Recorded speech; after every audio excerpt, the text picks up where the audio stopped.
Welcome back to our juicy little Advent calendar. Our mission is to find world peace through intimacy.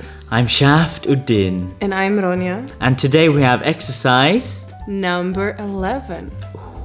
biting and pulling.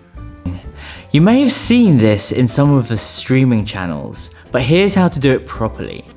Biting the neck, hips, knees, ankles. The technique is to scrape your teeth across the bones whilst making out with the erogenous zones. And pulling hair, grabbing the hair very firmly close to the scalp and slowly pulling away from the head. Be passionate, be present. Thank you for watching and don't miss tomorrow's episode. Make sure you subscribe, follow, and click on the links below. And remember, the most powerful thing you could give each other this Christmas is your presence. Yes, it is.